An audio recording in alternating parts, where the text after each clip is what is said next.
की टाइमलाइन 2154 में सेट की गई है। वहाँ अपाहिज शख्स जिसका नाम जेक है वो अपनी जिंदगी से तंग आ चुका है और वो जागती आंखों से ख्वाब देखता है कि वो इस दुनिया से छुटकारा हासिल कर सकता है और किसी नई दुनिया में जा सकता है जहाँ पर वो आजाद होगा, क्योंकि इस दुनिया में उसे अपने इर्द गिर्द सिर्फ बुराई ही बुराई नजर आती है। डॉक्टर्स ने जेक से कहा होता है कि वो उसके अपाहिजपन को ठीक कर सकते हैं, मगर उसके लिए ढेर सारा पैसा दरकार होता है जो जेक के पास नहीं है। और अपनी जिंदगी से उकताया हुआ जेक वापस हकीकत में आंखें खोलता है। उतने में दिखाया जाता है कि दो शख्स उसे तलाश करते हुए पहुंचते हैं और उसे कहते हैं कि वो उसके भाई के मुतालिक उससे बात करने आए हैं। इसके साथ ही ये दिखाया जाता है कि जेक का जुड़वां भाई मर चुका है जो कि एक साइंटिस्ट था। वो दोनों शख्स जेक को ऑफर करते हैं कि वो अपने भाई की जगह उस प्रोजेक्ट में ले सकता है जिसमें उसके भाई ने साइन अप किया हुआ था और इस काम का जेक को काफी सारा मुआवजा दिया जाएगा। जेक उनकी बात मान लेता है और उनके साथ जमीन छोड़कर दूसरे सियारे पेंडोरा के लिए रवाना हो जाता है। 6 साल के अरसे में वो लोग पेंडोरा पहुंचते हैं और वहां पहुंच के उन्हें ऑक्सीजन मास्क दिए जाते हैं और साथ ही साथ उन्हें ये बताया जाता है कि पेंडोरा की आबो हवा इंसानों के लिए बहुत मुज़र है और कोई भी इंसान इसमें 20 सेकंड से ज्यादा बगैर ऑक्सीजन के जिंदा नहीं रह सकता। जेक को वहां पर काफी ज्यादा एक्स आर्मी ऑफिसर्स दिखाई देते हैं। जेक का ये ख्याल होता है कि पेंडोरा प्रोजेक्ट पे काम करने वाली कंपनी ने इन आर्मी ऑफिसर्स को सिर्फ पैसे देकर अपना मकसद हासिल करने के लिए खरीदा है। दिखाया जाता है कि उन आर्मी ऑफिसर्स का हेड कर्नल नए आने वाले लोगों को पेंडोरा में जिंदा रहने के असूल समझाता है। वो उन्हें बताता है कि इस सियारे की मखलूक को नावी कहा जाता है जो कम से कम 10 फुट लंबी है और वो जमीन से आए लोगों से नफरत करते हैं। इंसानों को मारने के लिए खास किस्म के तीर का इस्तेमाल करते हैं जिस पर एक खास किस्म का जहर होता है जो इंसान का दिल 1 मिनट के अंदर अंदर बंद कर देता है। जेक की मुलाकात वहाँ पर एक नोम नामी शख्स से होती है जो उसे वहाँ की बायो लैब में लेके जाता है और जेक को उसका एवाटार दिखाता है। वो उन्हें बताता है कि पेंडोरा की आबो हवा में नावी मखलूक को जानने के लिए ये एवाटार्स जो कि नावी जैसे ही दिखते हैं बनाए गए हैं। इन एवाटार्स की बॉडी में उन इंसानों का डीएनए डाला गया है जो इन्हें चलाएंगे। इसी वजह से जेक को उसके भाई की जगह पे रखा गया है क्योंकि जुड़वा भाई होने की वजह से दोनों का डीएनए भी एक जैसा था। नोम जेक की मुलाकात वहाँ की हेड साइंटिस्ट से करवाता है जिसका नाम ग्रेस है और वो इस एवाटार प्रोग्राम की इंचार्ज है। ग्रेस को जब पता चलता है कि जेक उस शख्स की रिप्लेसमेंट है जिसने एवाटार चलाना था तो वो गुस्से से एक पार्कर नामी शख्स से मिलने जाती है। ग्रेस पार्कर पर काफी गुस्सा होती है क्योंकि पार्कर उसके प्रोजेक्ट को ज्यादा सीरियसली नहीं ले रहा होता। पार्कर ग्रेस को कहता है कि ग्रेस को पार्कर का मशकूर होना चाहिए कि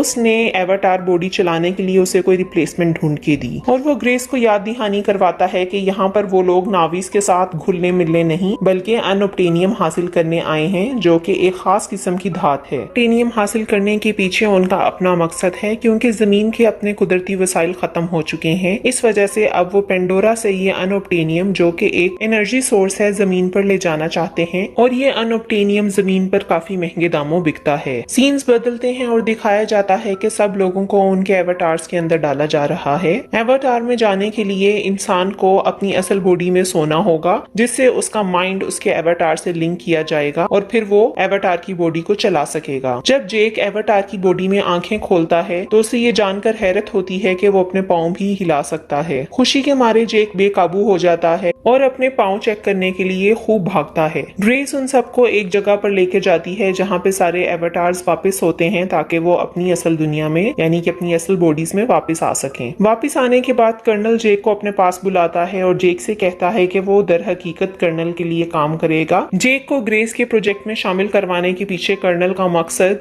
ग्रेस के ऊपर नजर रखना है। इस काम पर जेक को आमादा करने कर्नल उससे वादा करता है कि जब वो जमीन पर वापस जाएगा तो उसकी टांगों का मुकम्मल इलाज उनकी तरफ से करवाया जाएगा। अगले दिन जब वो सब वापस अपने एवाटार्स में जाते हैं तो ग्रेस जेक और नॉर्म को अपना स्कूल दिखाती है जहाँ पे वो नावीज को इंग्लिश सिखाया करती थी। वहाँ पर चीजें काफी तहस नहस हुई होती हैं और जेक को वहाँ पर दरवाजे पर गोलियों के निशान भी नजर आते हैं। जब वो ग्रेस से पूछता है कि यहाँ पर क्या हुआ था तो ग्रेस उसकी बात को टाल देती है। स्कूल के बाद वो लोग पेंडोरा के जंगलों को देखने जाते हैं जहाँ पर एक जंगली जानवर जेक के पीछे लग जाता है और उससे खुद को बचाने के लिए जेक वहाँ से भाग जाता है। भागते भागते वो वहाँ की नावी मखलूक के एक कबीले ओमेटिक आया के करीब पहुंच जाता है। उस कबीले की एक लड़की नई थी जेक को मारने लगती है, मगर वहाँ पर उसे अपनी देवी ईवा की तरफ से भेजी गई एक पाकीज़ा रूह नजर आती है, जिसकी वजह से नई 3 जेक को नहीं मारती और रात होने पर नई 3 जेक को वहाँ के जंगली जानवरों से बचाकर अपने कबीले में ले जाती है। कबीले पहुंचने पर नई 3 का बाप, जो कि उस कबीले का सरदार भी है, उससे काफी गुस्सा होता है कि वो इंसानों को उनके कबीले में लेकर क्यों आई है, मगर नई 3 उसे बताती है कि वो तशीक से जेक को चेक करवाने के लिए यहाँ लेकर आई है। तशीक जो कि नई 3 की माँ है और उस कबीले की स्पिरिचुअल गाइड है, जो उनकी देवी ईवा से बात कर कर लोगों को बताती है कि ईवा क्या चाहती है। वहाँ की तशीक जेक को चेक करती है और चेक करने के बाद वो अपनी बेटी नई 3 से कहती है कि वो जेक को इस कबीले के तौर तरीके सिखाए और उसको नावियों की तरह जिंदगी बसर करना भी सिखाए। इसके बाद जेक की किस्मत का फैसला किया जाएगा। दिखाया जाता है कि जेक रात को माटेकाया के गांव में ही सोता है और सोने के बाद जब वो वापस अपनी असल जिस्म में आकर ग्रेस और बाकी लोगों को बताता है कि वो माटेकाया के गांव में है, तो सब उससे बहुत इम्प्रेस होते हैं। जैसे ही पार्कर और कर्नल को इस बात का पता चलता है, वो जेक को अपने पास बुला लेते हैं और जेक को माटेकाया गांव का नक्शा दिखाते हैं और उसे बताते हैं कि इनका गांव जो कि एक दरख्त के नीचे है, इसमें बहुत सारा अनोब्टेनियम है और वो जेक को 3 महीने का अरसा देते हैं कि वो माटेकायास को मनाए कि वो ये जगह छोड़कर चले जाएं। जेक उन्हें बताता है कि ये काम काफी मुश्किल होगा क्योंकि माटेकायास अपने गांव के साथ बहुत मुखलिस हैं, मगर जेक पार्कर और कर्नल को यकीन दहानी करवाता है कि वो अपनी पूरी कोशिश करेगा। कर्नल उसे कहता है कि अगर वो इस प्रोजेक्ट में नाकाम रहा तो 3 महीने बाद वो लोग बुलडोजर से ये दरख्त गिरा देंगे और अपना मकसद हासिल कर लेंगे। ग्रेस को जैसे ही मालूम पड़ता है कि जेक कर्नल और पार्कर के साथ मिला हुआ है, वो जेक और नॉर्म को लेकर पेंडोरा के हवाई पहाड़ों पर चली जाती है और वहाँ पर जेक को बताती है कि ये पहाड़ अनोब्टेनियम की वजह से खला में मुअल्लक हैं। जेक को समझ आ जाती है कि ग्रेस उसके साथ बिगाड़ना नहीं चाहती क्योंकि वो माटेकाया के गांव तक पहुंच चुका है, इस वजह से वो अच्छे तरीके के साथ उसे कर्नल से दूर कर रही है। सीन्स बदलते हैं और दिखाया जाता है कि नई 3 अपनी पूरी कोशिश कर रही है कि वो जेक को वहाँ के तौर तरीके सिखा सके। वो जेक को सिखाना चाहती है कि जंगल में मौजूद हर चीज को उसे फील करना होगा, महसूस करना होगा, ताकि वो जंगल के साथ अपना लिंक कायम कर सके। साथ ही साथ नई 3 उसे वहाँ के घोड़े को भी चलाना सिखा रही होती है। नई 3 जेक को ये भी कहती है कि अगर वो जमीनी घोड़े को चलाना सीख लेगा तो उसके बाद वो उसे इकरान, जो कि एक हवाई घोड़ा है, उसकी सवारी भी सिखाएगी। जेक अपने वीडियो लॉग में बताता है कि वहाँ की मखलूक का जंगलों से एक खास किस्म का ताल्लुक है। उनका मानना है कि जितनी भी एनर्जी उनके पास है वो कुदरत ने उनको दी है और किसी भी नावी के मरने से वो एनर्जी कुदरत में वापस चली जाती है। यही वजह है कि नावीज कुदरती वसाइल के बहुत करीब हैं और वो उनको कोई नुकसान नहीं पहुँचाते। इस दौरान जेक को ये भी मालूम पड़ता है कि ग्रेस ने अपनी जिंदगी के 10 साल नावी स्कूल को दिए होते हैं, मगर कर्नल से एक दिन कुछ नावीज की झड़प होती है और वो नावीज अपने बचाव की खातिर स्कूल में आ जाते हैं, मगर कर्नल और उसके साथी स्कूल पर भी चढ़ाई कर देते हैं और इस लड़ाई में नई 3 की बहन भी कत्ल हो जाती है। और उस दिन के बाद से माटेकाया के लोगों ने कभी भी अपने बच्चों को स्कूल में वापस नहीं भेजा। जब नई 3 को लगता है कि जेक पूरी तरह से उनके रंग में ढल चुका है, तो वो लोग उसे इकरान चलाना सिखाने के लिए ले जाते हैं। इकरान को उड़ाने के लिए उसके साथ बॉन्ड बनानी पड़ती है। दिखाया जाता है कि थोड़ी सी जद्दोजहद के बाद जेक एक इकरान को जेर कर लेता है और अपनी पहली परवाज पर जाता है। वक्त गुजरने के साथ दिखाया जाता है कि आहिस्ता आहिस्ता जेक और नई 3 में कुर्बत बढ़ती जा रही है। इकरान मिलने के बाद जेक को उड़ते हुए शिकार करना भी सिखाया जाता है। इसी तरह एक दिन जेक और नई 3 शिकार पर निकले होते हैं कि एक उड़ने वाला बड़ा सा हवाई परिंदा इकरान की किस्म का उन पर हमला करता है। नई 3 जेक को बताती है कि ये टैरुक है और उसके परदादा सबसे पहले टैरुक मैक्टो यानी कि इस परिंदे को उड़ाने वाले थे। पेंडोरा की मखलूक का ये मानना है कि जो भी शख्स टैरुक की सवारी कर सकता है वो सबसे ज्यादा बहादुर है और उनकी मखलूक के वजूद में आने के बाद ऐसा सिर्फ 5 दफा हुआ है कि किसी शख्स ने टैरुक की सवारी की हो। नई 3 जेक को ये भी बताती है कि टैरुक मैक्टो को सारे कबाइल मानते हैं और उसके परदादा ने काफी कबाइल को इकट्ठा किया था। जेक अपने वीडियो लॉग में बताता है कि नावी लोगों के दरमियान उसे ऐसा महसूस होना शुरू हो गया है जैसे वो उसकी असल दुनिया हो और जमीन से आए इंसान उसका एक ख्वाब हो। इस नाम में 3 माह का अरसा गुजर जाता है और कर्नल उसे बुलाकर अपने काम की रिपोर्ट देने को कहता है। कर्नल जेक को बताता है कि उसने उसकी टांगों के इलाज के लिए सारे बंदोबस्त मुकम्मल कर लिए हुए हैं और जैसे ही वो जमीन पर वापस जाएगा उसकी टांगों का मुकम्मल इलाज करवाया जाएगा। जेक कर्नल से थोड़ा सा वक्त और मांगता है और उसे बताता है कि एक आखिरी रस्म के बाद वो मुकम्मल तौर पर नावीज में शामिल हो जाएगा और फिर वो उस पर भरोसा करने लगेंगे। इस तरह से उनका भरोसा जीतने के बाद वो उनको अपना घर यानी कि अपना घर वाला दरख्त छोड़ने को कह सकता है। कर्नल उसकी बात मानकर उसे कुछ वक्त और दे देता है मगर साथ ही उसको ये धमकी भी देता है कि अगर वो ऐसा करने में नाकाम रहा तो नावीज के ऊपर हमला बोल दिया जाएगा। दिखाया जाता है कि नाइत्री उसे अपने मुकद्दस दरख्त के अंदर लेकर जाती है जिसका नाम ईवा है। वो जेक को बताती है कि इस दरख्त के अंदर वो अपने पुरखों की आवाजें सुन सकते हैं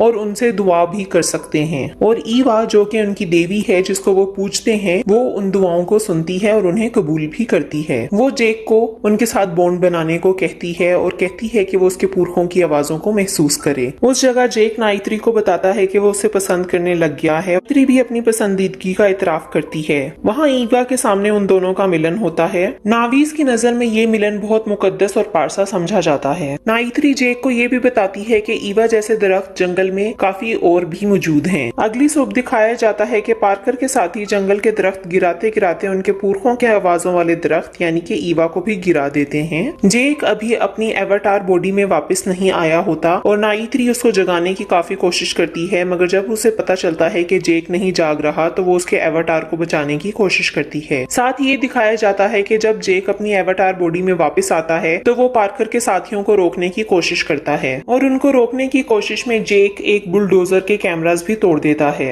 मगर पार्कर के साथी नहीं रुकते और काफी सारा जंगल जला देते हैं और दरख्त भी गिरा देते हैं। इंसानों की इस हरकत की वजह से सूते इंसानों से जंग का ऐलान करता है मगर जेक और ग्रेस उसे समझाने की कोशिश करते हैं कि वो इंसानों से जंग में कभी भी नहीं जीत सकते। इतने में दिखाया जाता है कि जेक की बुलडोजर के कैमरा तोड़ने की हरकत पर नाराज होकर पार्कर और कर्नल ग्रेस और जेक का लिंक उनके एवाटार से खत्म कर देते हैं और वो दोनों अपनी हकीकी बॉडीज में वापस आ जाते हैं। वापस आने पर जेक और ग्रेस पार्कर और कर्नल को उन दरख्तों की अहमियत समझाने की कोशिश करते हैं और उन्हें इस बात पर मनाने की कोशिश करते हैं कि वो नावीज की जिंदगी खराब ना करें मगर वो दोनों नहीं मानते क्योंकि उनको हर हाल में अनोब्टेनियम चाहिए होता है। सीन्स बदलते हैं और दिखाया जाता है कि सूते के लोग इंसानों के बुलडोजर जला देते हैं जिसकी वजह से 6 इंसान भी मर जाते हैं। नावीज की इस हरकत की वजह से इंसानों को मौका मिल जाता है कि वो उनके खिलाफ जंग कर सकें और वो अपने बुलडोजर्स और मशीनरी लेकर उनके घर वाले दरख्त तक पहुंच जाते हैं। जेक और ग्रेस को जब इस बात का पता चलता है तो वो पार्कर को काफी समझाने की कोशिश करते हैं कि वहाँ पर काफी ज्यादा औरतें और बच्चे हैं और उनकी इस हरकत से काफी औरतें और बच्चे मर जाएंगे। पार्कर उन दोनों को आखिरी मौका के तौर पर 1 घंटे का टाइम देता है कि 1 घंटे की अंदर अंदर वो दोनों उनके घर वाला दरख्त खाली करवा लें वरना वो उसको गिरा देगा। जेक और ग्रेस अपने एवाटार्स में जाकर ओमाटिकाया के लोगों को समझाने की कोशिश करते हैं और इस कोशिश में जेक को अपनी असलियत बतानी पड़ती है कि वो उनके दरमियान सिर्फ इसी वजह से आया था ताकि उनको ये जगह छोड़ने पर मजबूर कर सके। ओमाटिकायास को जब जेक की हकीकत पता चलती है तो वो लोग जेक और ग्रेस को बांध देते हैं और उन पर काफी गुस्सा होते हैं और नाइत्री भी जेक से नाराज हो जाती है क्योंकि जेक ने उसके भरोसा तोड़ा हो। इतनी देर में दिखाया जाता है कि पार्कर और कर्नल के लोग दरख्त गिराने पहुंच जाते हैं। जेक और ग्रेस उनको काफी समझाते हैं कि वो ये जगह छोड़कर चले जाएं मगर नावीज वहां से नहीं जाते और दरख्त गिरने की वजह से उनका काफी जानी और माली नुकसान हो जाता है। ताशीक जेक और ग्रेस के हाथ खोल देती है और उनसे कहती है कि ये उनके लिए आखिरी मौका है इस बात को साबित करने का कि वो नावीज की मदद के लिए आए हैं और उन्हें इस मुश्किल से बचाएं। दिखाया जाता है कि दरख्त गिरने की वजह से नाइत्री का बाप भी मर गया है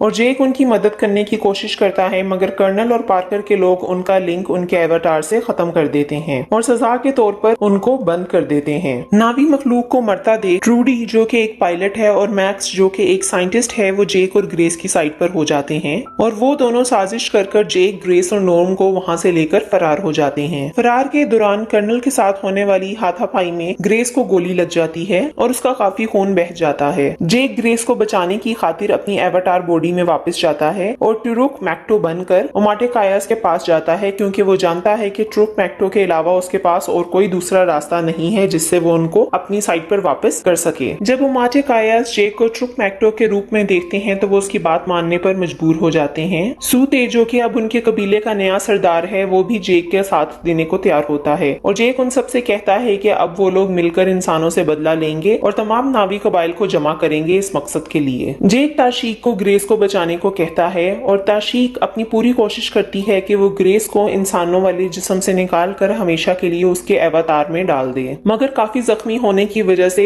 ग्रेस ये तब्दीली का प्रोसेस पूरा नहीं कर पाती और मर जाती है। दूसरी तरफ दिखाया जाता है कि कर्नल और पार्कर के लोग मजीद अनअब्टेनियम की खातिर नावीज को मारने का फैसला करते हैं। मैक्स जेक को इस हकीकत से वाजिया करता है तो जेक ईवा के पास जाकर मदद तलब करता है और साथ ही साथ बाकी कबीलों को भी मुत्तहिद करता है कि वो उसकी मदद के लिए आए। सीन्स बदलते हैं और नावीज और इंसानों में लड़ाई दिखाई जाती है। इस लड़ाई में जब जेक हारने वाला होता है तो उनकी ईवा देवी पेंडोरा के तमाम हवाई और जमीनी मखलूक को उनकी मदद के लिए भेज देती है, जिससे लड़ाई का रुख बदल जाता है और नावीज वापस इंसानों पर हावी हो जाते हैं। ये सब देख कर्नल गुस्से में आ जाता है और जेक को रोकने की खातिर उसकी असल बॉडी पर हमला करता है, मगर नई 3 कर्नल को जेक को मारने से रोक लेती है। इसके साथ ही दिखाया जाता है कि इस जंग की वजह से नावीज के भी काफी लोगों का जानी नुकसान होता है, मगर वो लोग कर्नल को मारने में कामयाब हो जाते हैं। मूवी के एंड पे दिखाया जाता है कि इंसानों को जमीन पर वापस भेज दिया जाता है और सिर्फ उन्हीं इंसानों को पेंडोरा में रहने की इजाजत दी जाती है जो कि नावीज के साथी थे।